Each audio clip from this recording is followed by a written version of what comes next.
Hello there, magical travellers. Are you ready for adventure?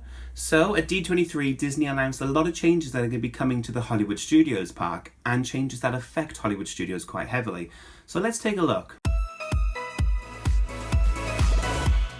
So obviously the big ticket piece of news here is Star Wars Land. We all know it's coming, and we finally have a name for it. So Star Wars Galaxy's Edge is officially coming to Hollywood Studios. So the model that was at D23 did give us a great insight into what this land is going to look like, and it looks unbelievable. It looks incredible. And Disney gave a bit of an insight and a couple of snippets away about what these attractions will be and what we can expect once this land opens. Now, obviously at the moment we know there are going to be 2 attractions in Star Wars Galaxy's Edge. The first one of these is going to be the Millennium Falcon experience, and this one I think has me the most excited because I think it's the easiest for me to relate to as of now, as of where we don't know anything at all about the land. Now it looks like teams of 6 of you will be able to pilot the Millennium Falcon on a unique bespoke mission. So it looks like what you do whilst you're riding this attraction will change the storyline that you experience. Now I'm sure there'll be some predefined experiences whereby maybe you go off and you do the asteroid adventure, and then maybe some of you go off and do the Death Star adventure, and maybe you go off and do the Tatooine adventure. I'm sure there'll be a kind of system whereby the computer picks, right, you're doing this adventure. But they kind of imply that as you're out on their adventure, different things may happen to you that affect the outcome of your story. So they say things like a bounty hunter could attack you, and depends on how you react to that situation is whether or not you get away fine or whether or not it goes on and causes another effect. The bigger thing here, and the thing that I was the most excited by, is they kind of allude to the fact that your adventure on the Millennium Falcon attraction will affect how Star Wars Galaxy's Edge affects you. So when they mentioned about the bounty hunter, depending on the outcome of your adventure on the attraction, when you're walking around Star Wars Land, people will react to you differently. Now they didn't go into great detail about how they will react to you, whether or not it's just a case of they will acknowledge you've been on the attraction, or whether or not these characters will refer to your individual adventure. Say how come, oh, it was great that you almost escaped from that bounty hunter. Or potentially things like, without your help in this mission, we wouldn't have been able to receive the supplies for this shop. It's little details like that that go a long way to giving you your individual story, which Disney are really big on, and will go a long way to making Star Wars Galaxy's Edge a really unique and world-defining land. Now the other attraction they showed off a little bit was the First Order versus the Resistance attraction. Now we don't have a name per se for this attraction, but it does look like you're going to be on one of the First Order spaceships, and you'll be kind of travelling around the spaceship as you're helping the Resistance, I guess, undermine the First Order to some extent. Now what they have shown is the ride car for this attraction, and you're going to be led around by an astromech droid, which allows for a lot of great interactivity as well between you and the attraction. Now I highly imagine that this attraction is going to be something very similar to the Ratatouille attraction or the Spider-Man attraction that's currently in Universal Studios. What I mean by that is you're going to be in the ride vehicle, and the ride vehicle will be moving around sets and scenes. Now a lot of these scenes will be done in front of screens. Highly likely there'll be 3D screens to allow for that immersion effect. However, and I hope that they do go for really high detailed practical sets as well. Now this is just speculation, but it does look like the ride vehicle for this attraction could be a version of the trackless car system that is currently used in Pooh's Honey Hunt in Tokyo and Mystic Manor in Hong Kong Disneyland. Now the reason why this could be great is because you could actually have multiple cars going through the same scene at the same time, maybe even interacting with each other. You know, you're going to have your own droid who's going to be piloting your car, so if your droid is fighting or arguing with another droid as they're going by, it allows for a great immersion experience as well, and it also allows them to up the capacity because obviously they can have a continual moving line and they can have multiple cars in the same room at the same time. So that aside, we know a lot more about Star Wars Galaxy's Edge. The big question I have is what's going to happen to Star Tours. Is Star Tours going to be an addition to the land, as in will it be joined and part of the experience, or are they actually just going to move it outright, because at the moment it's landlocked by the Muppets experience. Now it's highly possible they could actually build a corridor behind the Muppets courtyard that joins up to Star Tours. Now this isn't difficult for Disney to get around, however it's something they do need to think about. My instinct is, I wouldn't be surprised if they actually just move the attraction. A, it frees up a bit more land south of the park to give them a bit more expansion plot for a potential Indiana Jones ride, or maybe even to expand them up his courtyard. And then it also means that all the Star Wars experiences are located centrally to the same area. However, that is a massive cost, but now's the time to do it while they are currently building attractions. Now that is a massive cost to do that, to basically move an attraction, but seeing as Star Tours is mainly a simulator attraction, it's not impossible for Disney to do that with a relatively short turnaround time.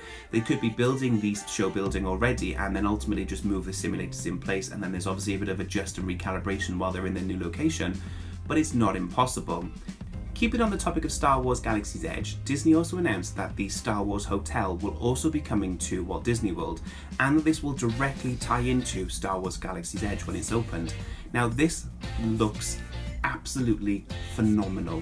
The concept art that was released is unlike anything I've ever seen on this planet, and the concept that they're talking about here is unbelievable. Now the way Disney is selling this is not that you will pay to stay in a Star Wars hotel, it's not as simple as that.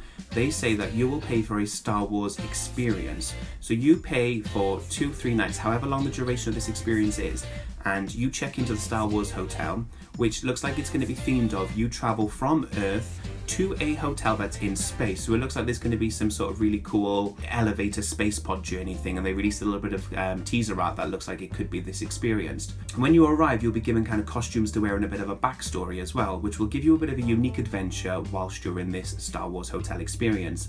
Now that adventure will kind of give you different storyline elements to hit so you can achieve things at different times. However, what's unique is they've said that this storyline will span the Star Wars Hotel and Star Wars Galaxy Edge. So you'll have to travel back and forth the two. So go from the Space Station Hotel down to Galaxy's Edge and speak to characters that will only be available to you as a Star Wars Hotel guest. And you will go on a kind of 2-3 day adventure and journey that is tailored specifically to you and will allow you exclusive access to areas that other guests don't get access to while you're in the Star Wars land. Now if Disney managed to pull this off, which I have every faith they will, this is going to be the best thing on the planet ever for a Star Wars fan. If you've ever dreamed of visiting Tatooine or visiting Bespin, this is going to be right up your street, and I think no matter how much money Disney charge for this, people will be raising their piggy banks to do this. So yeah, I think while this is probably going to be incredibly expensive, it is going to be a brilliant experience and unlike anything anyone else in the world can offer. Now Disney did reveal a little bit more detail about Toy Story Land as well, and I have to be honest, I haven't followed this one too closely, mainly because I've seen the Toy Story Lands at the other resorts around the world and I've been a bit let down by them. However, it does look like the one we are getting in Hollywood Studios will have some unique attractions to it. The Slinky Dog Coaster looks like it could be a lot of fun, and it could actually be a much needed outdoor roller coaster to the resort, especially for Hollywood Studios where the majority of the attractions do seem to be indoor based, so it'd be quite nice to have some outdoor movement back in the park. Now the one that I'm most excited about is they announced that Mickey is going to be finally getting his own feature headline attraction. They announced the D23 Mickey and Minnie's Runaway Railway. Now this attraction is going to be going in the Great Movie Ride show building, so it is a shame that we will be losing the Great Movie Ride. Now I have to be honest, this does hurt a little bit. The fact that the Great Movie Ride will be closing is a shame. It is such an iconic attraction for Hollywood Studios, and the fact that it's one of the original attractions, it does mean it's a bit sad to see it going. I am very excited that what it's replacing is something based on Mickey, and it's great that he is getting a central position in the park. However, it does beg the question about what is going to happen to the studio's concept. Once you lose the Great Movie Ride, there is nothing else in the park that really ties it back to being a studio's park. However, I think this is intentional by Disney. I think Disney are going to be trying to move Hollywood Studios forward past the studio's concept. Pixar Place or Pixar Land doesn't really have a studio's tie-in. There's no storyline in any of the Pixar attractions that make it say that this is a movie set or you're going behind the scenes in the movies. If you look at Star Wars Galaxy Edge, there's nothing at all to do with the movies there either. Now with the fact that Great Movie Rides go in, we're losing that tied to the movie theming as well. We've lost Lights Motors Action, which was behind the scenes 2 car chases in the movies. We've also lost the backlot tour. So bit by bit they're unravelling all the things that make it a studios themed park. And I think this is further evidence towards Disney moving Hollywood Studios into a park that could potentially be called Disney's Hollywood Adventure. Now I think potentially changing the name of the park or moving the park's concept forward to something like Disney's Hollywood Adventure will be the best thing to ever happen to this park. Now bear with me with this one and I'll go into reasons why I think this is the case. If you look at what Disney did in California Adventure, whereby they kind of celebrated Walt's arrival in California and how his journey through California and his adventures with California inspired what the Disney company went on to become. If you take that similar concept but move it towards Hollywood and how Disney's passion for filmmaking and changing the film landscape went on to inspire the world that we know today. So obviously if Walt wouldn't have gone by and wouldn't have created the Disney Studios company, we wouldn't have things like Pixar in this day and age. Now obviously Star Wars, we have Star Wars in the Disney family, so they can go on and celebrate kind of how Hollywood has brought all these stories and all these adventures to people's lives.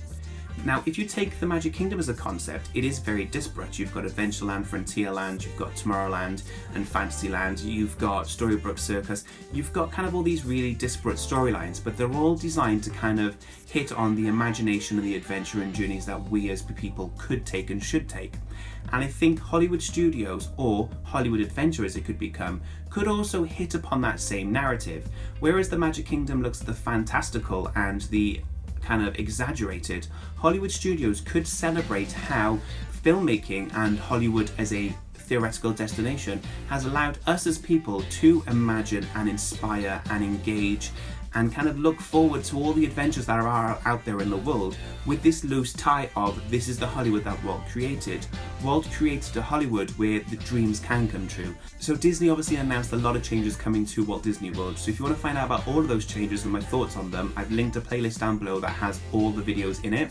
Chime in below and let me know what you think. If you've liked this video, as always, please give it a great big thumbs up. It lets me and other people know you've enjoyed it. And if you want to hear more opinions from me and my thoughts on Disney World and Disneyland, then please do hit that subscribe button so make sure you stay up to date. Now that's a wrap, Magical Travellers. I'm Kieran and I'll see you real soon.